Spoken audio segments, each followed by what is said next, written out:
Hi welcome back to my channel. ഇന്ന് നമ്മൾ ഉണ്ടാക്കാൻ പോകുന്നത് ഒരു അടിപൊളി മീൻകറിയാണ്. നല്ല ടേസ്റ്റി ആയിട്ടുള്ളൊരു മീൻകറിയാണിത്. വീഡിയോയിലേക്ക് പോകുന്നതിന് മുമ്പ് ചാനൽ ഇതുവരെ സബ്സ്ക്രൈബ് ചെയ്തിട്ടില്ലെങ്കിൽ ഒന്ന് സബ്സ്ക്രൈബ് ചെയ്തേക്കണം. അപ്പോൾ നമുക്ക് ഈ മീൻകറി എങ്ങനെ ഉണ്ടാക്കുന്നതെന്ന് നോക്കാം. ഇതിന് വേണ്ടിയിട്ട് ഞാനിവിടെ ഒരു പാൻ ചൂടാക്കിയിട്ടുണ്ട്. പാൻ ഒന്ന് ചൂടായി വരുമ്പോൾ അതിലേക്ക് 1 ടീസ്പൂൺ വെളിച്ചെണ്ണ ചേർത്ത് കൊടുക്കാം. വെളിച്ചെണ്ണ ഒന്ന് ചൂടായി വരുമ്പോൾ അതിലേക്ക് 2-3 അല്ലി വെളുത്തുള്ളി ഒന്ന് അരിഞ്ഞിട്ട് ചേർത്ത് കൊടുക്കണം. അതുപോലെ ഒരു ചെറിയ കഷ്ണം ഇഞ്ചിയും അരിഞ്ഞ് ചേർത്ത് കൊടുക്കാം. ഇനി ഇതിലേക്ക് 4-5 ചെറിയ ഉള്ളി ചേർത്ത് കൊടുക്കണം. അതും ചെറുതായിട്ട് അരിഞ്ഞെടുത്തതാണ്. ഇനി ഇതെല്ലാം കൂടി നന്നായിട്ടൊന്ന് വഴറ്റിയെടുക്കാം. കുറച്ച് സമയം ഇതിനൊന്ന് വഴറ്റിയെടുക്കണം.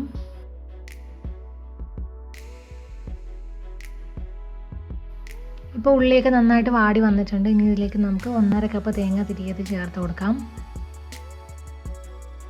ഇനി ഈ തേങ്ങ നല്ല ഗോൾഡൻ ബ്രൗൺ കളറായി വരുന്നത് വരെ മീഡിയം ഹീറ്റിലിട്ട് നമുക്ക് റോസ്റ്റ് ചെയ്തെടുക്കാം. ഒരുപാട് ഹൈ ഹീറ്റിലിട്ട് റോസ്റ്റ് ചെയ്തെടുക്കരുത്, പെട്ടെന്ന് തന്നെ കരിഞ്ഞു പോകും. ഇപ്പോൾ ഈ തേങ്ങയുടെ കളറൊക്കെ ഒന്ന് മാറി വന്നിട്ടുണ്ട്, ഒരു ഗോൾഡൻ കളറായി വന്നിട്ടുണ്ട്. നമുക്കിനി ഇതിലേക്ക് കുറച്ച് കറിവേപ്പില ചേർത്ത് കൊടുക്കണം. ഞാൻ ആദ്യം കറിവേപ്പില ചേർത്തിട്ടില്ലായിരുന്നു, അപ്പോൾ ഇതിലേക്ക് കുറച്ച് കറിവേപ്പിലയും കൂടി നമുക്ക് ചേർത്ത് കൊടുക്കാം. എന്നിട്ട് അതിന് നല്ലൊരു ഗോൾഡൻ ബ്രൗൺ കളറായി വരുന്നവരെ ഒന്നുകൂടെ ഒന്ന് റോസ്റ്റ് ചെയ്തെടുക്കാം. കറിവേപ്പില പെട്ടെന്ന് തന്നെ വാടി വന്നോളും. ഇപ്പോൾ ഈ തേങ്ങ നന്നായിട്ടൊന്ന് വറുത്തെടുത്തിട്ടുണ്ട്. നല്ലൊരു സ്മെല്ലൊക്കെ വരും അന്നേരം. തേങ്ങ നന്നായി മൂത്ത് വന്നിട്ടുണ്ട്. ഇനി ഇതിലേക്ക് 1/2 ടീസ്പൂൺ മഞ്ഞൾപ്പൊടി, 2 ടീസ്പൂൺ മല്ലിപ്പൊടി, 2 ടീസ്പൂൺ മുളക് പൊടി, 1/4 ടീസ്പൂൺ പെരുംജീരകപ്പൊടി, വലിയ ജീരകത്തിൻ്റെ പൊടിയാണ്. ഇതെല്ലാം കൂടി കുറച്ച് സമയം ഒന്ന് റോസ്റ്റ് ചെയ്തെടുക്കാം. പൊടികളൊന്നും കരിഞ്ഞു പോകരുത്, പെട്ടെന്ന് തന്നെ ഇത് റോസ്റ്റായി വരും. ഇനി നമുക്ക് സ്റ്റൗ ഓഫ് ചെയ്തിട്ട് ഇതിന് തണുക്കാനായിട്ട് മാറ്റി വയ്ക്കണം. നന്നായിട്ടൊന്ന് തണുത്ത് വന്നിട്ടുണ്ട്. ഇപ്പോൾ നമുക്കിതിനെ ഒന്ന് അരച്ചെടുക്കണം. അതിന് വേണ്ടിയിട്ട് മിക്സിയുടെ ജാറിലേക്ക് ഇട്ട് കൊടുക്കാം. അപ്പോൾ ഇതിലേക്ക് 1 കപ്പ് വെള്ളം ഒഴിച്ചിട്ട് നമുക്കിതിനൊന്ന് അരച്ചെടുക്കാം. ആദ്യം ഒരുപാട് വെള്ളം ഒഴിച്ച് അരച്ചെടുക്കരുത്, കാരണം ഇത് നല്ലതുപോലെ അരഞ്ഞ് കിട്ടത്തില്ല. അപ്പോൾ ആദ്യം കുറച്ച് വെള്ളം ഒഴിച്ചിട്ട് നമുക്കൊന്ന് അരച്ചെടുക്കാം.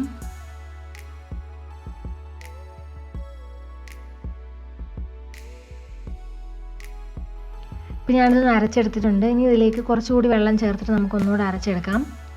നല്ലതുപോലെ അരച്ചെടുക്കണം.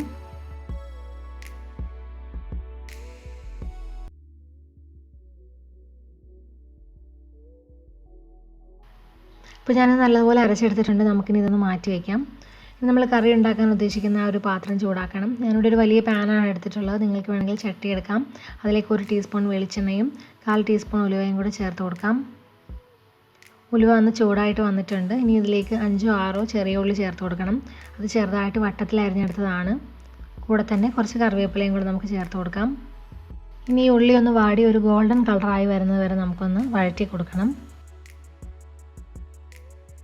ഇപ്പോൾ ഈ ഉള്ളി നന്നായിട്ട് വാടി വന്നിട്ടുണ്ട്. നമുക്കിനി ഇതിലേക്ക് അരച്ച് വെച്ചിരിക്കുന്ന തേങ്ങയുടെ അരപ്പ് ചേർത്ത് കൊടുക്കാം. കൂടെ കുറച്ച് വെള്ളവും കൂടി ചേർത്ത് കൊടുക്കുന്നുണ്ട്.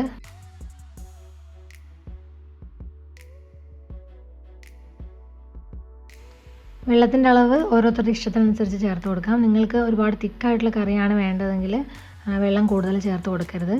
ഇനി നമുക്കിതിലേക്ക് ആവശ്യത്തിനുള്ള ഉപ്പ് ചേർത്ത് കൊടുക്കാം. ഉപ്പ് ചേർത്ത് കൊടുക്കുമ്പോൾ കുറച്ച് കൂടുതൽ ഉപ്പ് ചേർത്ത് കൊടുക്കണം, കാരണം മീൻകറിക്ക് മീനിലേക്ക് ഉപ്പൊക്കെ പിടിക്കുമ്പോൾ ഉപ്പ് കുറയാനായിട്ടുള്ള ചാൻസ് ഉണ്ട്. അപ്പോൾ ഇനി ഇതിലേക്ക് നമുക്ക് 2 പച്ചമുളകും കൂടി ചേർത്ത് കൊടുക്കാം. അതൊന്ന് ഒടിച്ചിട്ടാണ് ചേർത്ത് കൊടുത്തത്. ഇനി ഇതിലേക്ക് നമുക്ക് കുടംപുളി വേണം. 2-3 കുടംപുളി ഒന്ന് ചെറുതായിട്ടൊന്ന് കീറി മുറിച്ചിട്ട് വെള്ളത്തിലിട്ട് സോക്ക് ചെയ്ത് വെച്ചതാണ്. 10-15 മിനിറ്റ് അതിനെ ഒന്ന് കുതിരാനായിട്ട് വെച്ചിട്ടുണ്ടായിരുന്നു. ഇതെല്ലാം കൂടി ചേർത്ത് ഈ കറി ഒന്ന് നന്നായിട്ടൊന്ന് തിളപ്പിച്ചെടുക്കണം. ഇപ്പോൾ കറി നല്ലതുപോലെ തിളച്ച് വന്നിട്ടുണ്ട്. നമുക്കിനി ഇതിലേക്ക് മീൻ ചേർത്ത് കൊടുക്കാം. ഞാനിവിടെ എടുത്തിരിക്കുന്നത് 750 ഗ്രാം മീനാണ്. ഇത് ശൂരി എന്ന് പറയുന്നൊരു മീനാണ്. ഇത് ക്ലീൻ ചെയ്തെടുത്ത് ചെറുതായിട്ട് കട്ട് ചെയ്തെടുത്തതിന് ശേഷം ഉപ്പുവെള്ളത്തിലൊക്കെ കഴുകിയെടുത്തതാണ്. നമുക്കിനി ഇത് കറിയിലേക്ക് ചേർത്ത് കൊടുക്കാം.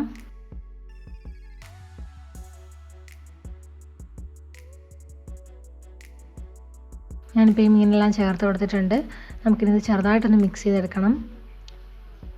എന്നിട്ട് ഇതിനെ അടച്ച് വെച്ച് വേവിച്ചെടുക്കാം. ഇനി ഇത് മൂടി വയ്ക്കുമ്പോൾ പകുതി തുറന്ന രീതിയിൽ മൂടി വെക്കുന്നതാണ് നല്ലത്. കറി തിളച്ച് പോകാനുള്ള ചാൻസ് ഉണ്ട്, അല്ലെങ്കിൽ മീൻ ഒരുപാട് അങ്ങ് വെന്ത് പോവുകയും ചെയ്യും. അപ്പോൾ ഇനി ഇതൊരു 15 മിനിറ്റ് തൊട്ട് 20 മിനിറ്റ് വരെ നമുക്ക് ലോ ഫ്ലെയിമിലാണ് വേവിച്ചെടുക്കേണ്ടത്. മീഡിയം ലോ ഹീറ്റിൽ വേവിച്ചെടുക്കുക. ഇപ്പോൾ മീനൊക്കെ വെന്ത് കറിയുടെ ചാറൊക്കെ ഒന്ന് കുറുകി വന്നിട്ടുണ്ട്. അപ്പോൾ ഇതിനെ ഒരുപാടിട്ട് ഇളക്കുകയൊന്നും ചെയ്യരുത്. നമുക്ക് വേണമെങ്കിൽ മിക്സ് ചെയ്യണമെങ്കിൽ പാൻ ഒന്ന് ചുറ്റിച്ച് കൊടുത്താൽ മതിയാവും. ഞാനിത് ജസ്റ്റ് ഒന്ന് ഇളക്കുക ചെയ്യുന്നുള്ളൂ. ഇനി ഇതിലേക്ക് നമുക്ക് 1/4 ടീസ്പൂൺ ഉലുവ പൊടിച്ചത് ചേർത്ത് കൊടുക്കാം. കുറച്ച് കറിവേപ്പിലയും കൂടി ഇട്ട് കൊടുക്കുന്നുണ്ട്. നിങ്ങൾക്ക് വേണമെങ്കിൽ താളിച്ച് ചേർക്കുന്നത് ലാസ്റ്റ് ചേർത്ത് കൊടുക്കാം. ചിലർ മീൻകറി വെക്കുമ്പോൾ കടുക് ചേർക്കാറുണ്ട്. ഞങ്ങളുടെ അവിടെയൊക്കെ കടുക് ചേർക്കാറില്ല. അതുകൊണ്ടാണ് ഞാൻ ഇങ്ങനെ വെച്ചത്. ഇനി ഈ മീൻകറി ഉടനെ തന്നെ സെർവ് ചെയ്യാതെ ആ മീനിൻ്റെ ഉപ്പും പുളിയൊക്കെ ഒന്ന് പിടിക്കുന്നവരെ ഒന്ന് വെയിറ്റ് ചെയ്യണം. 1 മണിക്കൂറെങ്കിലും അതിനൊന്ന് മാറ്റി വെച്ചിട്ട് നമുക്ക് സെർവ് ചെയ്യുന്നതാണ് നല്ലത്. അപ്പോൾ എല്ലാവർക്കും ഈ റെസിപ്പി ഇഷ്ടമായെന്ന് വിചാരിക്കുന്നു. ഒരുവിധം എല്ലാവർക്കും അറിയാവുന്ന റെസിപ്പി തന്നെയായിരിക്കും, എങ്കിലും അറിയാത്തവർക്ക് വേണ്ടി ഷെയർ ചെയ്തതാണ്. അപ്പോൾ നിങ്ങൾക്ക് ഇന്നത്തെ റെസിപ്പി ഇഷ്ടമായെന്ന് വിചാരിക്കുന്നു. വീഡിയോ ഇഷ്ടമായാൽ ലൈക്ക് ചെയ്യണം, കമൻറ്റ് ചെയ്യണം, ഷെയറും ചെയ്യണം. ചാനൽ സബ്സ്ക്രൈബ് ചെയ്യാതെയാണ് കാണുന്നതെങ്കിൽ സബ്സ്ക്രൈബ് ചെയ്യാനും മറക്കരുത്. പുതിയ റെസിപ്പിയുമായിട്ട് വീണ്ടും കാണാം. Thank you for watching. By.